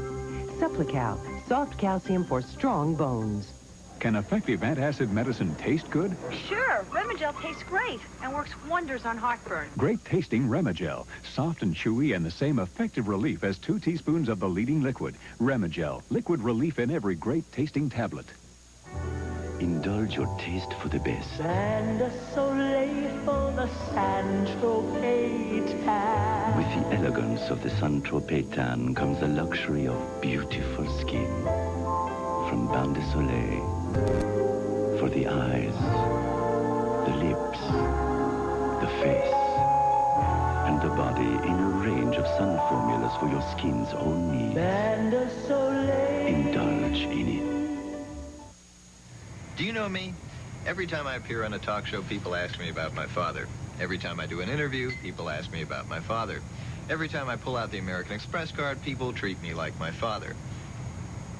Come to think of it, that's not so bad. To apply for the card, look for an application and take one. The American Express card. Don't leave home without it. Hello, Dad? Excuse me. Lucky dog, I'm a lucky dog. Got my own bedroom, even got my own sweatshirt. And I'm really lucky to own a good person who cares for me with Lucky Dog. Crunchy bone meal on the outside, and inside a taste of real meat. Want to see an instant replay? Crunchy, meaty. New Lucky Dog brand dog food from Purina. Bath time. Uh-oh, my luck just ran out. Make your dog a lucky dog today.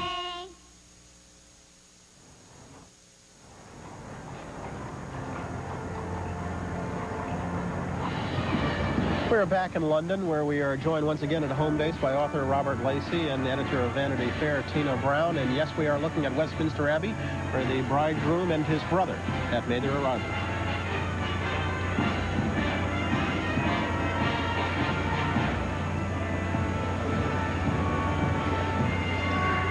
I know we're looking at an indoor shot, but I'm going to make an outdoor observation.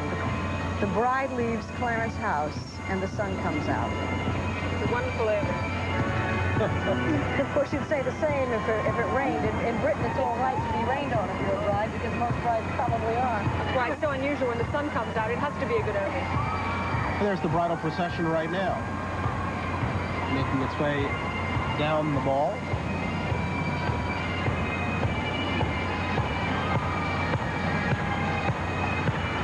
And in the I don't know, is that the front seat of the carriage, the seat facing the bride and her father? What Was that 17.5-foot train? Did you see the white billows nestled in the... I was going to ask, you know, I didn't want to seem dumb on that, but how does one get a 17.5-foot train in? I don't know. What few people realize is how incredibly hot it is inside that glass coach. Really? Yes. The Princess of Wales nearly melted away. It was so hot. And apparently another 5 minutes and she would have fainted into the arms Why? of the This is a groom. very cool day. It's a cool day. There's no air conditioning in it. Hot. It was very hot. And they don't put the windows down. There's no air conditioning, and all that satin and tulle makes for a very hot journey.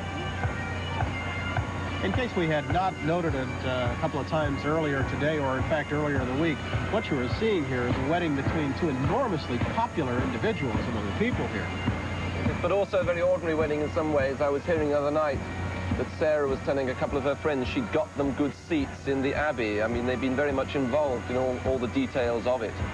Sarah has been to the church and personally picked out all the flowers and where each flower is going to be. She's really masterminded every single detail that we're going to see today. As they make their way through Trafalgar Square, we add that she, in fact, we are told, kicked off her shoes at the rehearsal and started playing out a little ditty on the organ. Right in the Abbey? That's true. That's a, what, 3.5 minutes stroll up that blue carpet with a couple of thousand guests watching. And, well, it is maybe supposed to be. It is supposed to be 4, but someone who walked it the other day during rehearsal said they walked as slow as they could and couldn't get it past 2.5. I think they err on the slow side, because if you have a 17.5-foot train, you can't really take any risk. There's the Queen with her new reading glasses. Why do you say new reading glasses? Well, her eyesight is getting worse, and there's quite an industry in imitating the Queen's glasses in Britain these days as she changes them. I think the day she gets bifocal contact lenses, you'll know the monarchy has really leapt on another decade. I'm told that the people, the guests inside the Abbey itself, probably won't see very much. No, there are monitors, though, inside for them to look at. Really? Yes. For the first time. The majority of the guests are Sarah's friends, actually. In fact, the Spencer family have not been invited at all. There's such a close-packed church that Sarah really has held the day. Obviously, her priorities. Well, that's our good fortune, because Viscount Althorp, Diana's brother, could be with us instead of in the church. And her old boyfriends are there, which is, you know, the couple of men that she's lived with, she's invited, and Prince Andrew's got his old girlfriend, Sandy Jones from Canada. Do you not think that unusual?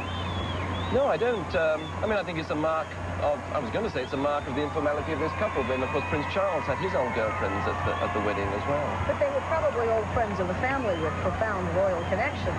Not everyone. I mean, there's the odd, yes, I was going to say, it was the odd coup Stark in Prince Charles's past that nobody writes about much. Coup Stark is conspicuous by her absence, and I think it's rather shame, really, that she's didn't get an invitation now, too. She's got her own priorities also. Major Ronald Ferguson is making his arrival, as is his daughter. And they will meet at the entrance there to Westminster Abbey, and once they arrive, we'll be set for the ceremony.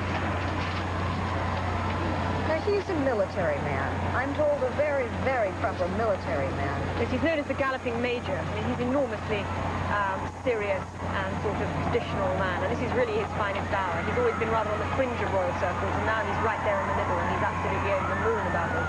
He's been talking a bit about his anxiety about blubbing, because apparently he blubbed at his other daughter's wedding. Blubbing? Blubbing, that means welling over, tears welling up, yes, which is not, of course, a very manly thing to do, not for He feels particularly emotional about his daughters because the mother, Mrs. Barantes, absconded and left him ready to bring them up, and I think he feels that they had a raw deal and a tough time, and I brought him closer. So he's a sympathetic figure.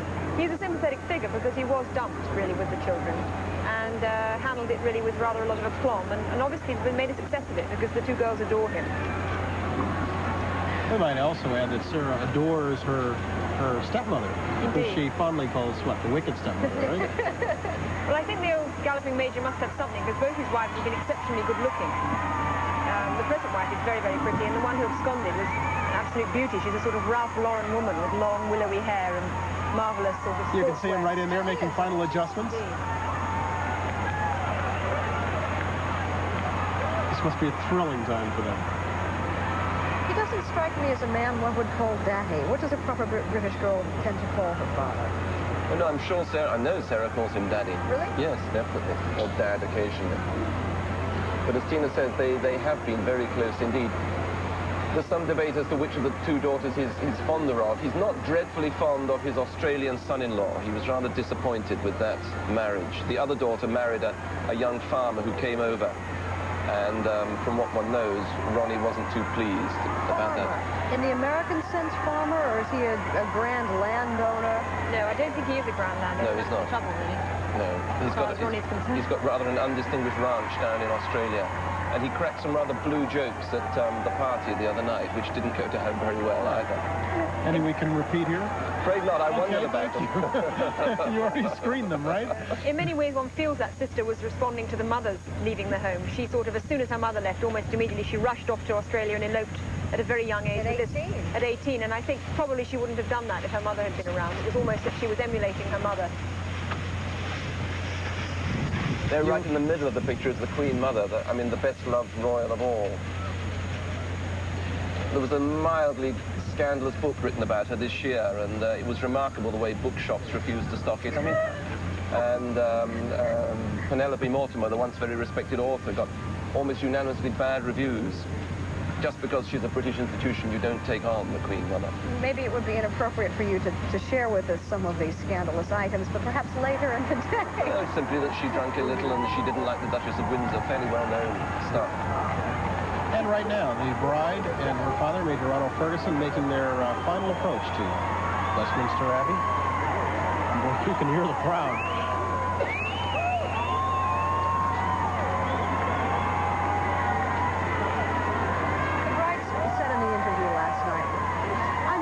To get married, and I was so struck with how convincing she was. I don't think she's nervous. I think she's just anxious to marry the man she loves. I believe these kids. Well, I do think that we all do have something in common with this occasion. In your own wedding day, if you recall, by the time the event finally came, you just wanted to get it done with.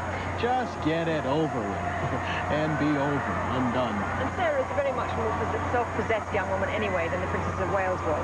This is a woman of nearly 27 who's lived a life already, and she's not perhaps as daunted and terrified as Lady Diana Spencer as she then was. And about this obey business, the Prince said last night in the interview, he did not read this as a matter of, quote, laying down the law.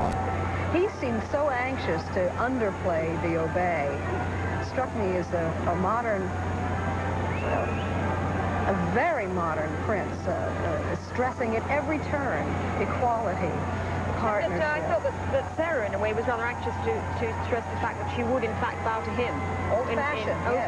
She emphasized her old-fashioned spirit. Very much so. The English upper-class girls have not actually discovered women's lib. It's really passed them by completely, in a way. But see, I disagree. I think she has discovered it. But she was going to paint that was cute. Downplay it. That was cute, and I wish I could identify. I do believe that was Prince William who just laid a little kiss on. Yes, the little page boys, two are dressed as midshipmen. Is that term clear to you? Yes. And then two, including Prince William, in sailor suits.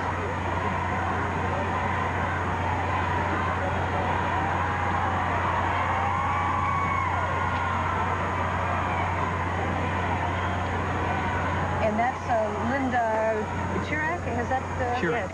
She is the designer who, like the Emanuels 5 years ago, is left with the details of making sure it lies just perfectly. This is the unveiling of the dress that everyone is waiting for. This is the historical photograph moment. I think the first feeling is one of great relief, because there were all kinds of dreadful rumors that the dress was going to be peach and scarlet and straw. But who really believed it? It was very good fun. It's a good decoy.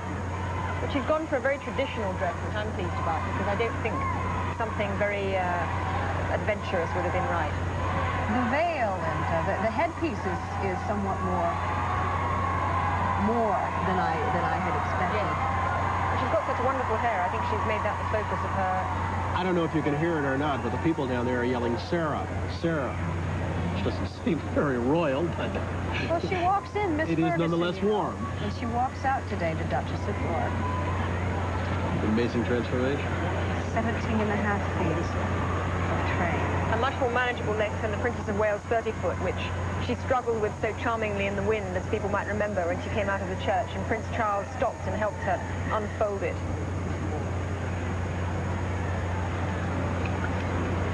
She says... She does. She looks happy.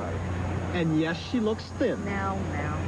Yes, she looks wonderful, actually. I mean, she does look There's the bow. terrific. That as the ubiquitous bow. At the top of the train, which is not technical fashion jargon, but a very large bow that one would expect. She's very well known for her bows. She's not one for looking down at her toes, which was what the Princess of Wales was always doing. The dress is made in a rich ivory silk Duchess satin.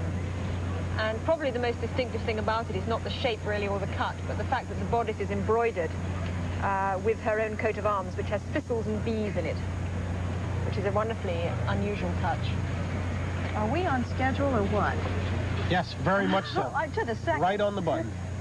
Yes, it's extraordinary, the timing for something like this. It's all 3 minutes past and 28 minutes to, and it's always kept to the very second. Of course, we have a lot of practice at it, and all the coachmen and the troops as well. They've done this many times before. One of the prettiest aspects, actually, of Sarah's appearance today are things that viewers won't be able to see, which is her shoes. These are little satin pumps made from the same material as the dress and embroidered like the dress in bugle beads and diamonds, in thistles and ribbons.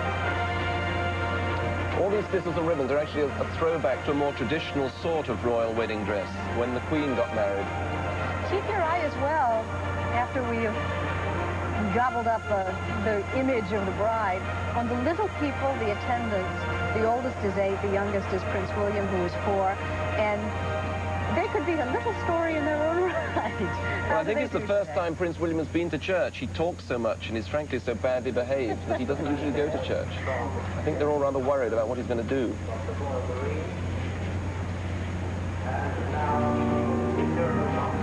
As the fanfare is sounded and we listen to the Imperial March, we might add that that is being beamed in back here across the street from Buckingham Palace over a public address system. So these people who have stood waiting, some of them all night, are not left out at this point.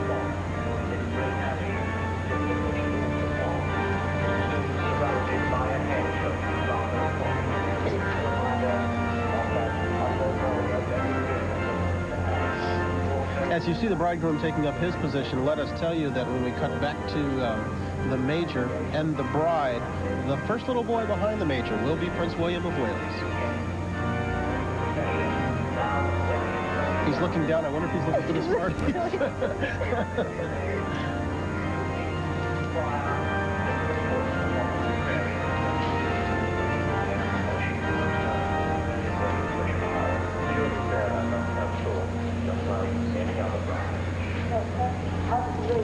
The suit that her father is wearing is the very same suit in which he got married. He said it was a bit green at the edges, but he was able to get into it, though. He was able I'm impressed. Yes, he had the waistcoat let out a little bit, but the frock coat is the very same one he wore on his own wedding day. Because I don't know about you, Robert, but mine wouldn't have a prayer.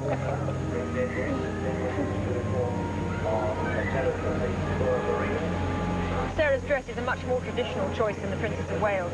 The designer who did it has done a lot of her friends. She's not a particularly famous designer, but she is a sort of in designer. There is Prince William on the lower right of your screen. And yes, he is looking down. I wonder if Is that his little cousin? The little girl is Sarah Phillips. That's He's right. dragging her along. I think she wants to go in a more ceremonial, majestic pace. He looks like he wants to get there. It's hard for the little people. It's hard for the big ones. You can imagine what it is for the little ones. It's more a tradition here in America. Of course, the bride's attendants would tend to be her sisters, her dear best friends. But that's, I'm told, at least in this century, not much the tradition here in Britain. They do. Also, I think she probably felt that to have the Princess of Wales, perhaps, as a bridesmaid would be rather being upstaged. I would think so. It really is her day, isn't it?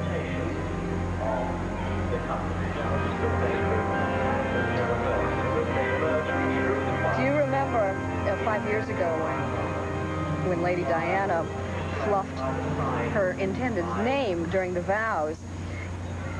Indeed. Yesterday, Sarah said she has a system for remembering. That's right. Andrew Ace. Andrew / Albert Christian Edward, so that she's sure not to forget it.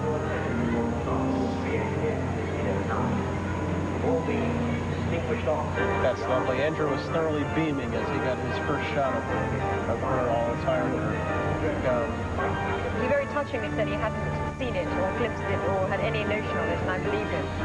He's a very traditional young man, and I think he loved the fact that he was going to get his first glimpse on the island. Harry, look at that look. You're enjoying this, aren't you, Mr. Gold? Well, you know what I was struck by as I was looking at that? By the very lovely thing that Viscount Althorp said earlier when he first greeted his sister on the wedding day, how he hadn't realized she was so beautiful until then. That was a very lovely thing to say, and I get the feeling very much that the prince is feeling that. That's her train with the A embroidered in the middle of it. She can't use that for anybody else's wedding now. What a terrible joke. Somebody just said, I guess that's the A train. No. You have to repeat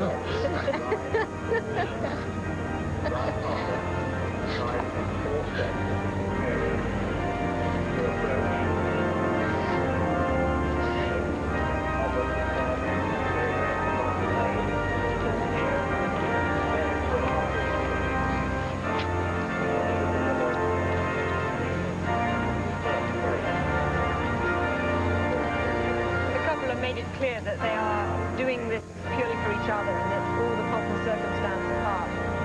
This is the ceremony very much that's a personal matter of exchanging vows, and I think that was a touching thing. We should get to see their faces, too, as they exchange their vows, unless the Right Reverend Runcie moves 6 inches one way or another and interferes with the camera that is in charge of taking. But that's a new development because Charles and Diana chose not to be able to see their face at that very intimate and personal moment.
Dearly beloved, we are gathered here in the sight of God and in the face of this congregation to join together this man and this woman in holy matrimony, which is an honorable estate instituted of God himself, signifying unto us the mystical union that is betwixt Christ and his church, which holy estate Christ adorned and beautified with his presence, and first miracle that he wrought in Cana of Galilee, and is commended in Holy Writ to be honorable among all men, and therefore is not by any to be enterprised nor taken in hand unadvisedly, lightly, or wantonly, but reverently, discreetly,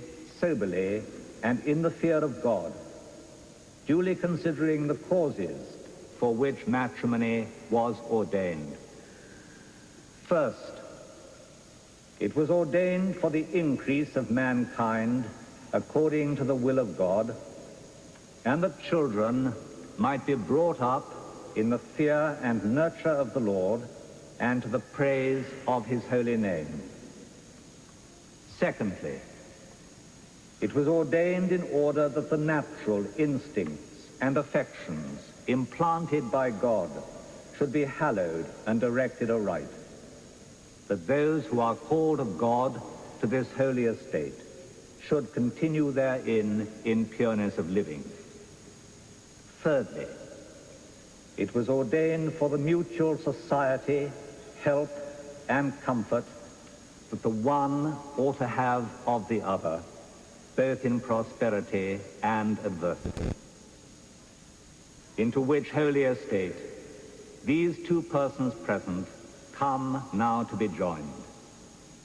Therefore, if any man can show any just cause why they may not lawfully be joined together, let him now speak, or else hereafter forever hold his peace.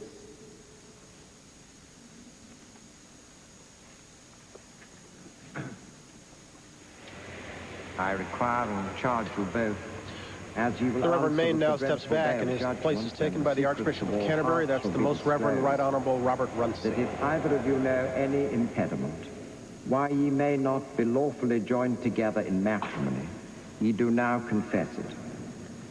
For be ye well assured that so many as are coupled together otherwise than God's word doth allow, are not joined together by God, neither is their matrimony lawful. Andrew, Albert, Christian, Edward, wilt thou have this woman to thy wedded wife, to live together after God's ordinance in the holy estate of matrimony? Wilt thou love her, comfort her, honor and keep her, in sickness and in health, and forsaking all other, keep thee only unto her, so long as ye both shall live? I will. Sarah Margaret, wilt thou have this man to thy wedded husband, to live together after God's ordinance in the holy estate of matrimony? Wilt thou obey him and serve him, love, honor, and keep him, in sickness and in health, and forsaking all other, keep thee only unto him, so long as ye both shall live? I will. Who giveth this woman to be married to this man?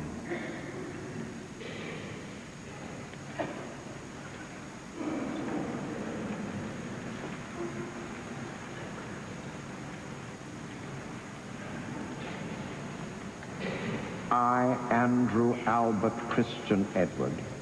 I, Andrew Albert Christian Edward. Take thee, Sarah Margaret. Take thee, Sarah Margaret. To my wedded wife. To my wedded wife. To have and to hold. To have and to hold. From this day forward. From this day forward. For better, for worse. For better, for worse. For richer, for poorer. For richer, for poorer. In sickness and in health. In sickness and in health. To love and to cherish. to love and to cherish, till death us do part, till death us do part, according to God's holy ordinance. according to God's holy ordinance. And thereto I plight thee my troth. And thereto I plight thee my troth. I, Sarah Margaret, I, Sarah Margaret, take thee, Andrew Albert Christian Edward, take thee, Andrew Albert Christian Edward, to my wedded husband, my wedded husband, to have and to hold, to have and to hold, from this day forward, from this day forward, for better, for worse, for better, for worse, for richer, for poorer, for richer, for poorer, in sickness and in health, in sickness and in health, to love, cherish, and to obey, to love, cherish, and to obey, till death us do part, till death us do part, according to God's holy ordinance. according to God's holy ordinance. And thereto I give thee my troth. And thereto I give thee my troth.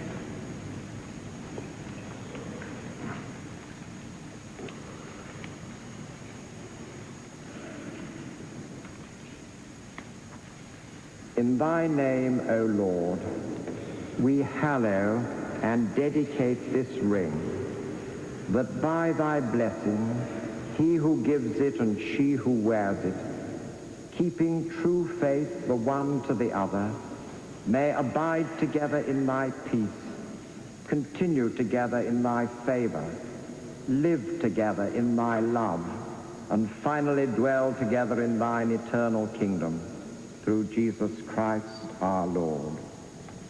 Amen.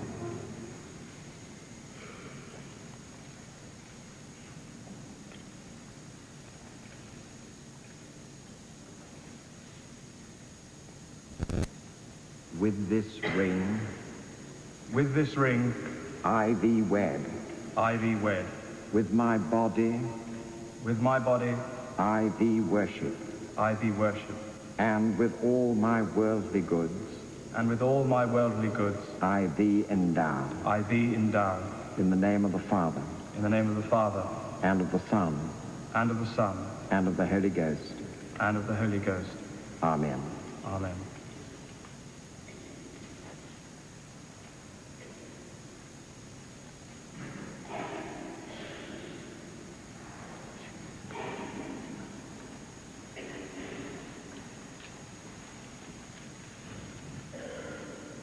Let us pray, O eternal God, creator and preserver of all mankind, giver of all spiritual grace, the author of everlasting life.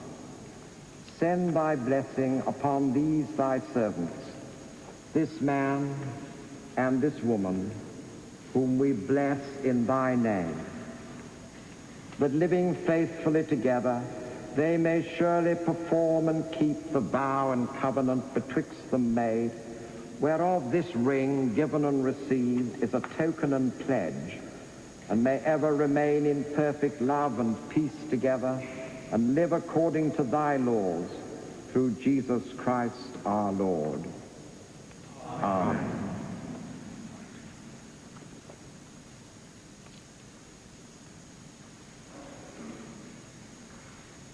Those whom God hath joined together, let no man put asunder. Forasmuch as Andrew Albert Christian Edward and Sarah Margaret have consented together in holy wedlock, and have witnessed the same before God and this company, and thereto have given and pledged their troth either to other, and have declared the same by giving and receiving of a ring and by joining of hands, I pronounce that they be man and wife together, in the name of the Father, and of the Son, and of the Holy Ghost. Amen. God the Father, God the Son, God the Holy Ghost, bless, preserve, and keep you. The Lord mercifully, with his favor, look upon you, and so fill you with all spiritual benediction and grace, that ye may so live together in this life, that in the world to come he may have life everlasting. Amen.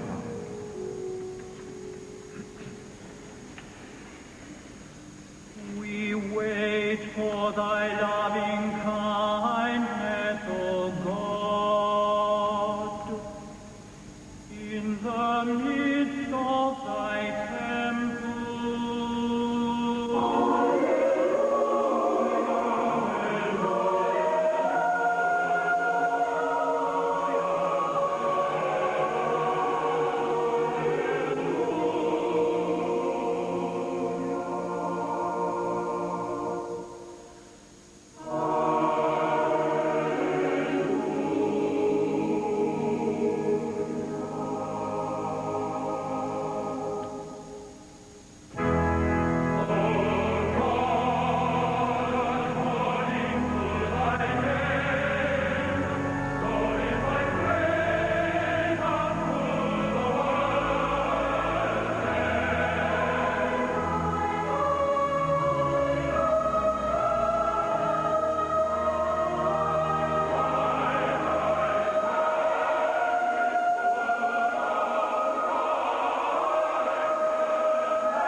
Prince Charles has now made his way to the lectern. He will do the reading of the service.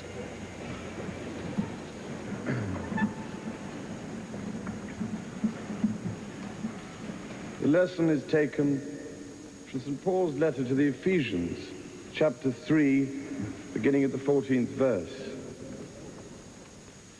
For this cause I bow my knees unto the Father of our Lord Jesus Christ, of whom the whole family in heaven and earth is named, that he would grant you, according to the riches of his glory, to be strengthened with might by his Spirit in the inner man, that Christ may dwell in your hearts by faith, that ye, being rooted and grounded in love, may be able to comprehend with all saints what is the breadth and length and depth and height, and to know the love of Christ, which passeth knowledge, that ye might be filled with all the fullness of God. Now unto him that is able to do exceeding abundantly above all that we ask or think, according to the power that worketh in us, unto him be glory in the church by Christ Jesus throughout all ages, world without end. Amen. Here endeth the lesson.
Let us pray.